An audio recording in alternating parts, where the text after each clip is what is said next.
Hello नमस्कार, स्वागत है आप सबका आपके अपने उत्कर्ष यूट्यूब चैनल पर। स्कूल व्याख्याता भर्ती 2026 की मैं बात कर रहा हूँ, मतलब 2026 में जो आपकी एग्जाम होने जा रही है उसी की चर्चा कर रहा हूँ कि भाई क्या कहानी पेपर फर्स्ट जीके की सेक्शन स्ट्रेटजी। जी हाँ, वह आरपीसी को लेकर के बहुत सारी चीजें यहाँ पर बदल रही हैं और आरपीसी को लेकर के हर एक बच्चे के मन में कंफ्यूजन है। और अब तो खासकर कर्मचारी चयन बोर्ड ने भी कंफ्यूजन पैदा कर दिया और इसी को लेकर के आता है कि सर अब सिलेक्शन कैसे होगा। ऐसा क्यों कह रहा हूँ मैं, यदि मैं फर्स्ट ग्रेड की बात करूँ, यहाँ से समझना बात को, यदि मैं बात करता हूँ आपके फर्स्ट ग्रेड की, तो इस फर्स्ट ग्रेड के अंदर ये तो आपको अच्छे से पता है मेरे बच्चों, दो पेपर यहाँ पर होते हैं। एक तो होता है फर्स्ट पेपर और एक होता है सेकंड पेपर। इस सेकंड पेपर के महारथी तो तुम हो, इस सेकंड पेपर के महारथी तो तुम हो, इस सेकंड पेपर के धुरंधर तो तुम हो, इस पे तो मुझे कोई शक नहीं है। क्योंकि हमें आज से पहले यही कहा जाता था कि यदि फर्स्ट ग्रेड के अंदर सिलेक्शन लेना है या सेकंड ग्रेड में सिलेक्शन लेना है, खास करके फर्स्ट ग्रेड को सिलेक्शन लेना है, तो आपका सब्जेक्ट मजबूत होना चाहिए। और यदि सब्जेक्ट मजबूत है तो आपके फर्स्ट ग्रेड के सिलेक्शन को कोई रोक नहीं सकता। लेकिन पता लास्ट 3 एग्जामों की बात कर रहा हूं मैं जी, पिछली भर्तियों से सीखें तो मैं यहाँ पर कह दूं कि लास्ट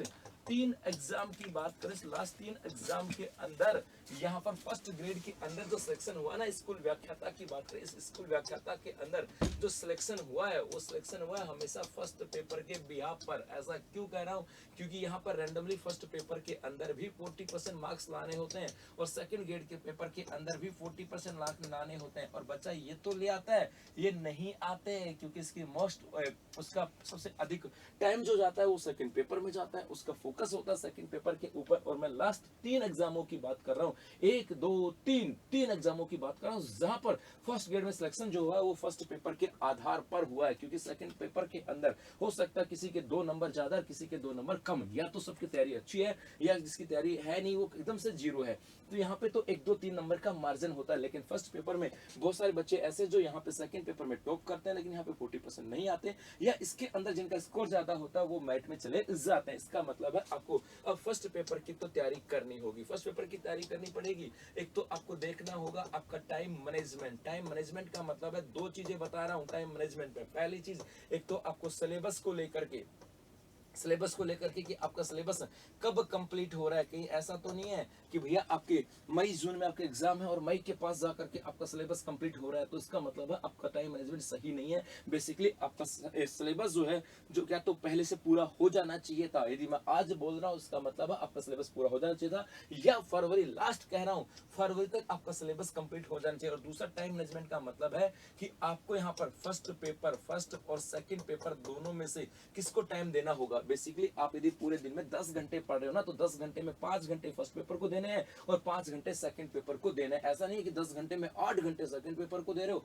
और बेचारे फर्स्ट पेपर को 2 घंटे दे रहे हो। मेरे भाई दोबारा कह रहा हूँ, सिलेक्शन जो होगा ये फर्स्ट पेपर के आधार पर होगा। दूसरे यहाँ पर एक आ जाता है स्मार्ट स्टडी, एक आती है यहाँ पर स्मार्ट स्टडी। स्मार्ट स्टडी का मतलब है क्योंकि आपके फर्स्ट पेपर के अंदर आपके यहाँ पर इतिहास भी है, लंबा चौड़ा मैटर आता है, आपके यहाँ पर भूगोल भी है, लंबा चौड़ा मैटर आता है, राजस्थान के यहाँ पे कला संस्कृति भी आती है, यहाँ पर आपके साइंस का पोर्शन भी है, आपके यहाँ पर मैथ भी आती है, आपके यहाँ पर इंग्लिश भी आती है, आपके यहाँ पर हिंदी भी आती है, आपके यहाँ पर करंट अफेयर्स भी आता है। ऐसी बहुत सारी चीजें यहाँ पर आती हैं। अब आपको लगे ना कि गुरुजी मेरे से तो इंग्लिश नहीं हो रही, यहाँ पर इंग्लिश नहीं हो रही, तो बेटा इसमें माथा खाना ही नहीं है, इसमें अपना दिमाग खपाना नहीं है, छोड़ दो। ये 5 नंबर छोड़ सकते हो क्योंकि 5 नंबर का आता है। लेकिन यदि आपको लगे ना सर इंग्लिश नहीं लेकिन हिंदी है, तो इस हिंदी में आपका स्कोर नहीं कटना चाहिए, ये ध्यान रख लेना।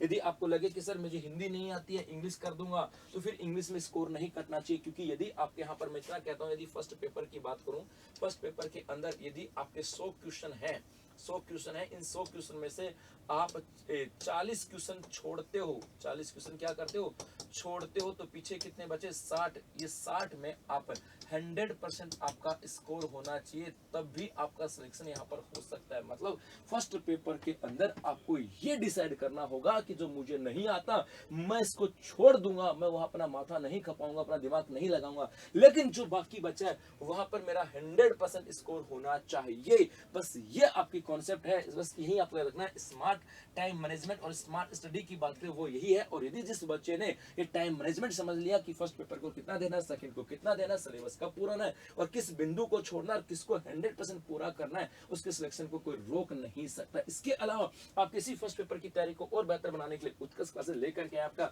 जो ऑफलाइन टेस्ट सीरीज है जिसको स्टार्ट हो रही है आपके 8 मार्च से लेकर के आपके यहाँ पे 10 फुल लेंथ टेस्ट होने वाले, 10 फुल लेंथ टेस्ट होंगे राजस्थान के सभी प्रमुख शहरों के अंदर होने वाले ऑफलाइन टेस्ट, जहां पर आप जाकर के ये एग्जैक्ट एग्जाम का पूरा माहौल समझ सकते हो। एग्जाम का जो डर होता है वो आपके अंदर से दूर हो जाएगा और इसके साथ आपको पता लग जाएगा आपकी तैयारी कैसी है। यदि मार्च में पता लग गया, 8 मार्च से पता लग गया, तो मार्च अप्रैल है आपके पास 2 महीने अपने अंदर बदलाव करने का, अपने चीजें में जो कमियां रहेंगी उनको सुधारने के लिए। तो इस क्यूआर कोड पे जाकर के आप स्कैन करो और अभी रजिस्ट्रेशन करा लो, क्योंकि ऑफलाइन टेस्ट सीरीज है जो आपको एक्चुअल में आपकी तैयारी के बारे में बताने वाली। तो अभी के लिए बस इतना ही, धन्यवाद।